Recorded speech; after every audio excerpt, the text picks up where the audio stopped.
మావయ్య మావయ్య మావయ్య మావయ్య మావయ్య మావయ్య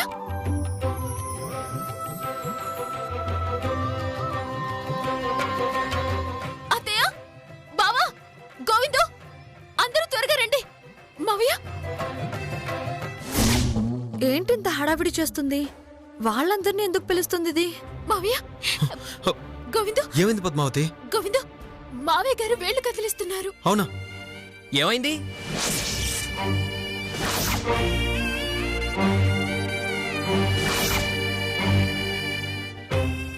ఏంటి పద్మావతి నువ్వు అనేది? నిజం గోవిందు. ఏంటి మావయ్య గారి చేతులు కదిలేయా? నీకేమైనా పిచ్చి పట్టిందా? పడిపోయిన చేతి వేళ్ళు ఎలా కదులుతాయి? నేను చెప్పేది నిజం. నేను పాట పాడుతూ ఉంటే మావయ్య గారి చేతి వేళ్లు కదిలే.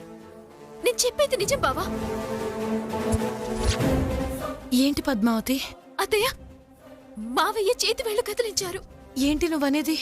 నిజం అత్తయ్య.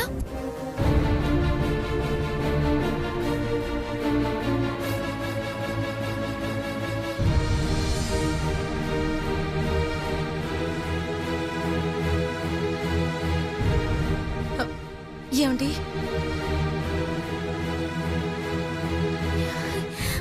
ఏమండి? గోవిందు డాక్టర్కి ఫోన్ చేయి.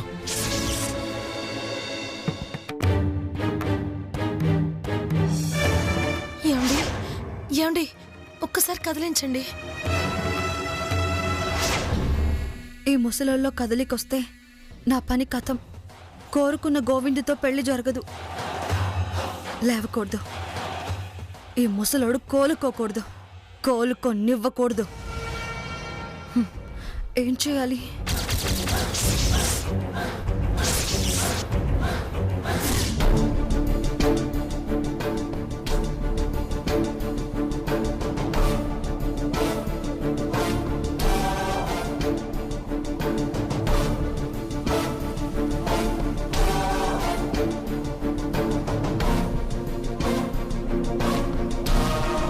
లాభం లేదమ్మా.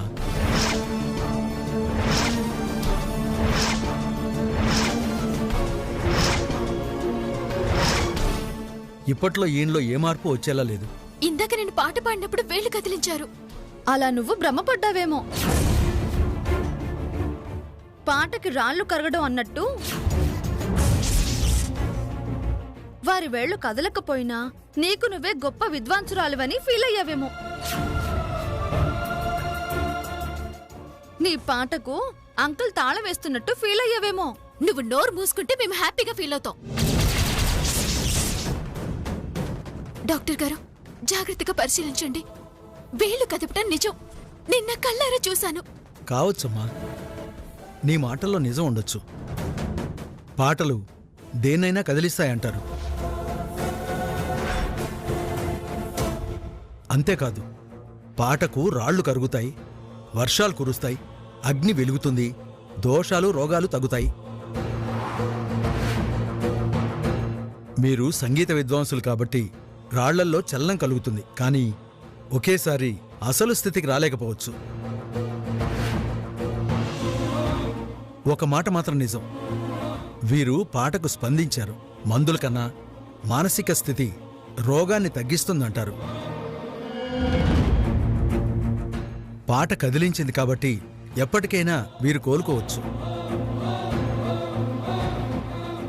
మందులు ఆపకండి, కంటిన్యూ చేయండి. పాట ప్రయత్నం పాటదే. మీరోసారి నాతో రండి.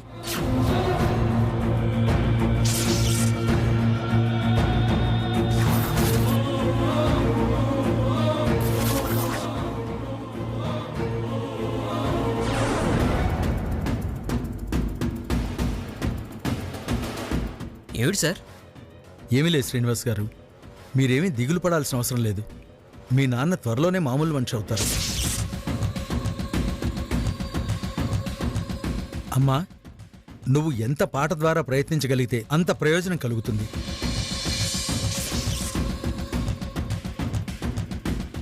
వారికొచ్చిన పాటలు, వారు మెచ్చిన పాటలు పాడుతూ ఉండండి. వారి స్పందన మీదున్న స్థితిని మారుస్తుంది. అలాగే అలాగే డాక్టర్ గారు. చూడండి, ఈ అమ్మాయి పాటే కాదు, మీరు మరో ప్రయత్నం కూడా చేయొచ్చు. ఏంటండి అది? ఇంక నా బ్రతుకు ఇంతే నిస్పృహతో, నిరాశతో ఉన్నవాళ్ళని కదిలించడానికి ఓ చిట్కా ఉంది. ఏంటది? భయం. మీరు అతనిలో భయం కలిగించాలి. భయమా? ఎస్. మీ నాన్నలాంటి వాళ్ళు వాళ్ల కళ్ళెదుట ఏదైనా అన్యాయం జరిగి ఇష్టమైన వాళ్లకు ప్రమాదం కలుగుతుందేమోనన్న భయం వాళ్ళకు కలిగితే ఆదుకోవాలి. రక్షించాలి అన్న తపన, తన వంతు ప్రయత్నం అనే భావన కలిగినా వారిని కదిలించచ్చు. తన శరీరం ఆ ప్రయత్నంలో తనకి సహకరించచ్చు. ఆ భయమే వారిని ఆ పరిస్థితి నుంచి బయటికి తేవచ్చు. దానికి మమ్మల్ని ఏం చేయమంటారు డాక్టర్ గారు? ఇది అని ఏమీ లేదు. ఏదో ఒక ప్రమాదం, ఎవరో ఒకరికి ప్రమాదం, ఒక పామే కావచ్చు, కాటేస్తుందేమో అన్న భయం, ఓ మంటే కావచ్చు, కాల్చేస్తుందేమోనన్న భయం కలిగితే ఖచ్చితంగా మార్పు తెస్తుంది. సరే డాక్టర్, ప్రయత్నం చేస్తాం. ప్రమాదంలో ప్రయత్నం చేయొచ్చు అని డాక్టర్ చెప్పారు. అలా చేస్తే మామూలు స్థితి రావచ్చు. ఏమో, ప్రమాదంలో మనిషే పోవచ్చు. Thank you doctor. నేను రాసిచ్చిన మందులు వాడండి. అలాగే డాక్టర్. నేను చెప్పినట్టు ప్రయత్నం చేసి చూడండి. వస్తాను. అలాగే డాక్టర్.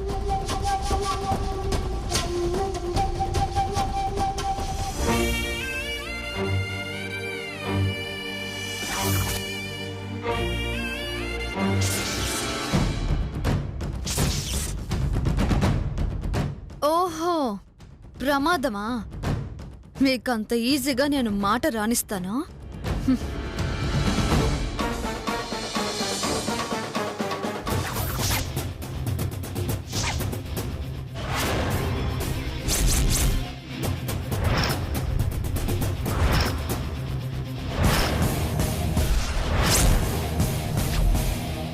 భయపెడితే మీరు మామూలు స్థితికి రావచ్చంట అంకుల్. అప్పుడు మాట్లాడొచ్చు, పాట పాడొచ్చు, నా గురించి మొత్తం చెప్పేయచ్చు. కసితీరా నన్ను తిట్టొచ్చు, కొట్టొచ్చు, బయటకు తరిమేయచ్చు కూడా. అప్పుడు నేను పడ్డ కష్టం అంతా వృధా అయిపోతుంది. నా ప్రేమ మీద, ఆశల మీద, నా భవిష్యత్తు మీద నీళ్లు చల్లేస్తారా? నా గురించి మీకు నిజం తెలియకూడదని మీకు ఈ పరిస్థితి తెచ్చాను. మళ్ళీ మీరు మామూలు మనిషి అయితే ఎలా? అందుకే మావయ్య గారు, ఈ కోడలు మీ నాలుక మీద వాత పెట్టి శాశ్వతంగా మీకు మాట రాకుండా చేస్తుంది.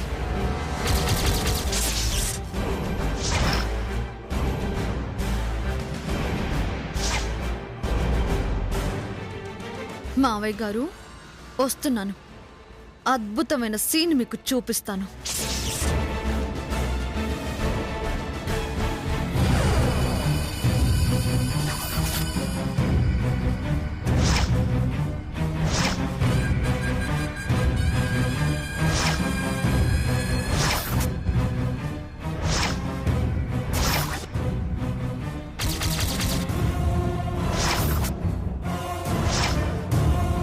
మళ్ళీ ఇదొచ్చిందేంటి నా రూంలోకి?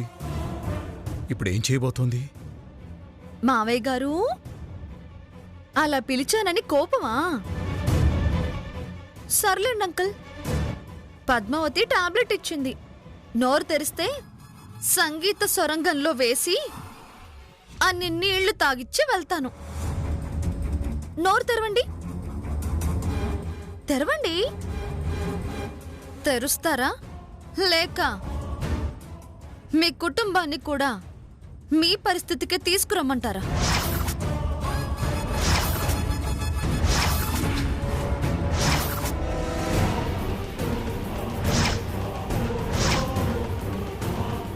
తెరవండి, టాబ్లెట్ వేస్తాను.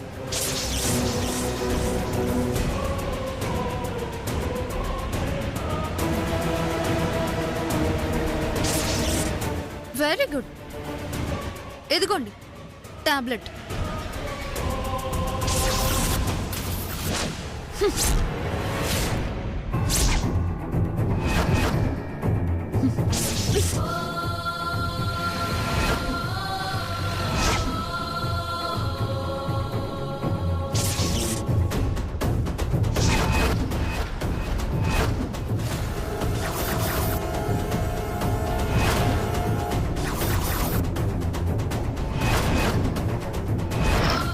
ఇక జీవితంలో మాట బయటికి రాదు మావయ్యా.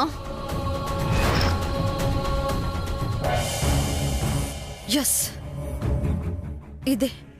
ఇదే జరగాలి. నోట మాట రాకూడదు.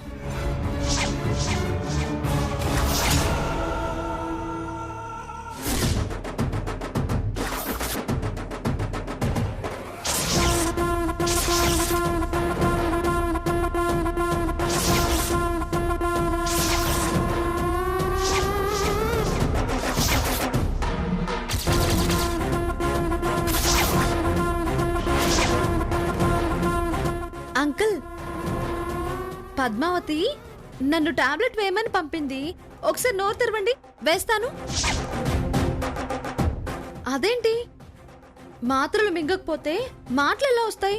మీరు మామూలు మనిషి ఎలా అవుతారు? నువ్వే కదే నన్ను ఇలా చతికిల పడేలా చేసింది. చుప్పనాతి మొహందానా, ఎందుకే అంత వయ్యారాలు పోతున్నావు? నువ్వు మాత్రలో వేసేదనవా, నాకు మాటలు వచ్చేలా చేసేదానివా? ఏ విషం మాత్రలో వేస్తావు? నువ్వు సోర్పనకవే, నిన్నెలా నమ్మాలి? నేను నోరు తెరవను. తెరవండి అంకుల్, నేనేం మీకు చెడు చేయడానికి రాలేదు. నా మీదొట్టు, నన్ను నమ్మండి. నిజంగా నన్ను పద్మావతే పంపింది. తను అత్తయ్య గారికి కాళ్ళు పిసుకుతుంది. తను వేస్తేనే వేసుకుంటారా? నేను వేస్తే వేసుకోరా? తెరవండి మావయ్య, లేకపోతే ఆ పద్మావతి నన్ను తిడుతుంది, కొడుతుంది. తెరవండి ప్లీజ్, మీ కాళ్ళు పట్టుకుంటాను. తెరవండి మావయ్య, లేకపోతే పద్మావతి నన్ను తిట్టేస్తుంది, కొట్టేస్తుంది. పద్మావతి భయం బాగానే పట్టుకుంది. నిజంగా పద్మావతే పంపుంటుంది.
పద్మావతి, కొడతావేంటి? నిన్ను కొట్టడం కాదే, నరికి పోగులు పెడతా. ఏంటి నువ్వు చేసిన పని? ఎట్ల కడ కాల్చుకొచ్చి మావయ్య నాలుక మీద వాత పెట్టి శాశ్వతంగా మూగవాణి చేయాలని చూస్తున్నావా? అత్తయ్య, రండత్తయ్య. చూసారా ఇదెంత పనిచేసిందో? చూసారా అత్తయ్య? మావయ్య నాలుక మీద వాత పెట్టాలని చూసింది.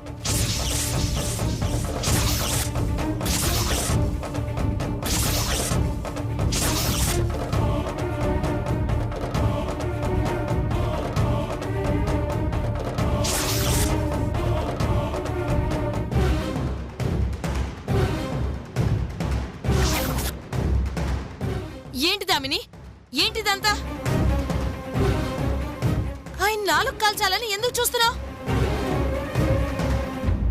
దుర్మార్గ పనులు చేయడానికి చేతులు ఎలా వచ్చాయా నీకు? రాక్షసి జన్మదీందత్తయ్య, చేతులన్నీ ఇలాగే ఉంటాయి. ఆ ఇంటి దోషం వల్ల ఇలా జరగలేదత్తయ్య.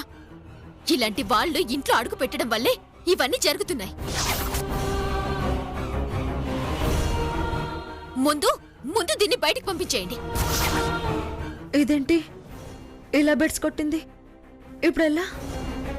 గంగి గోవులాంటి మావయ్య గారి మీద ఏంటి నీ కక్ష? అసలు అసలు మావయ్య ఇలా అవడానికి కారణమే నువ్వే అనిపిస్తుంది.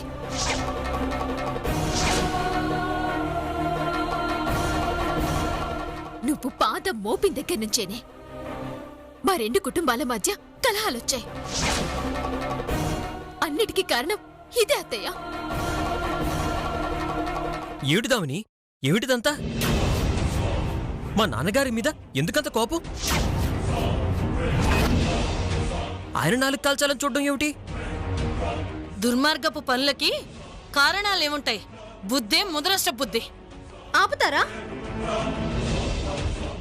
ఇదేవేనా అంటే చాలు నన్ను చెడుగా అనుమానించడమేనా, అనేయడమేనా? మీరంతా దీని మాటలు నమ్మి అపార్థం చేసుకుంటున్నారు. అవకాశం దొరికింది కదా అని నిజాలు తెలుసుకోకుండా తిట్టడమేనా? దుర్మార్గురాలుగా ముద్ర వేయడమేనా? వాస్తవం ఏంటనేది ఆలోచించరా, విచారించరా? కళ్ళతో చూశాక ఇంకా విచారించడమేంటే? ఏం చూసావు నువ్వు? నీ కళ్ళతో ఈ కాల్చిన అట్ల కాడ, అంతేగా? అది చాలదా? ఏంటి చాలేది?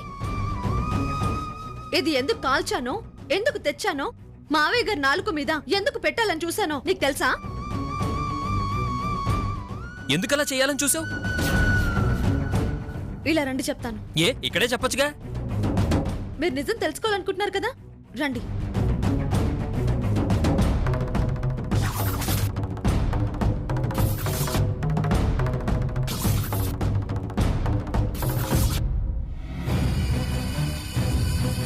డాక్టర్ గారు ఏమన్నారండి? ఏమన్నారే? ఆ? కాల్చి వాతలు పెట్టమన్నారా? సురుకు వేస్తే రోగం కుదురుతుంది అన్నారా? బాగా సంతోషం కలిగించినా, అమితమైన భయం కలిగించినా తిరిగి మామూలు మనిషి అయ్యే అవకాశం ఉందని చెప్పారుగా. మీ నాన్నలాంటి వాళ్ళు వాళ్ల కళ్ళెదుట ఏదైనా అన్యాయం జరిగి ఇష్టమైన వాళ్లకు ప్రమాదం కలుగుతుందేమోనన్న భయం వాళ్ళకు కలిగితే ఆదుకోవాలి, రక్షించాలి అన్న తపన, తన వంతు ప్రయత్నం అనే భావన కలిగినా వారిని కదిలించచ్చు. అవును. అందుకే మావయ్య గారిని భయపెట్టడానికి కాల్చిన అట్లకాడ పట్టుకొచ్చి కాలుస్తా అని భయపెట్టి ఆయనలో స్పందన తెచ్చి మామూలు మనిషిని చేయాలని చూశాను. సరిగ్గా అప్పుడే ఈ పద్మావతి వచ్చి నా ప్లాన్ అంతా పాడు చేసింది. ఏమెత్తు వేశావే? నువ్వు చేసిన ముదనష్ట పనికి దొరికిపోయేసరికి ఇలా తప్పించుకోవాలని చూస్తున్నావా? సరే కానివ్వు. సూపర్ దామిని, చాలా తెలివైన పని చేయాలని చూసావు. నువ్వే తన ప్రయత్నాన్ని తొందరపడి పాడు చేసావు. మీ అందరికీ నా మీద చెడు అభిప్రాయం ఉంటే ఇప్పుడే చెప్పేయండి, నేను వెళ్ళిపోతాను. మళ్ళీ రాను కూడా రాను. సారీ చెప్పాగా, విషయం తెలియకేగా తప్పు పట్టాం. మా మంచి కోరి నువ్వు చేస్తున్నావు, నిన్ను అర్థం చేసుకోలేకపోయాం. Please sorry. సరే మీరు అంటున్నారు కనుక ఆగుతున్నాను. కానీ అత్తయ్య గారు కూడా నా మీద కోపగించుకున్నారు. అబ్బే అదేం లేదమ్మా, నీ ప్రయత్నాలు తెలియక అలా అన్నానంతే. ఏం పద్మావతి, మరి నువ్వేమంటావు? అదనేదే ఉంది బోడీ, ఇది నీ ఇల్లు, నీ ఇష్టం వచ్చినట్టుండు. అమ్మా, నాన్నగారు కంగారు పడతారు, పద. ఉమ్.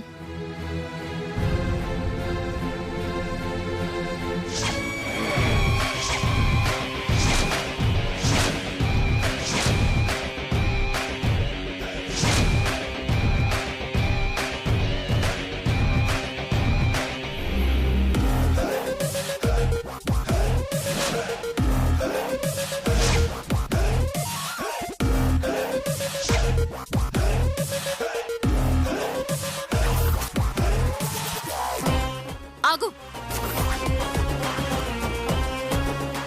ఏంటి అందరిలో మొహం చెల్లక సారీ అడుగుదామని వచ్చావా? కాదు, నీ సీక్రెట్ తెలిసింది అని చెప్పడానికొచ్చాను.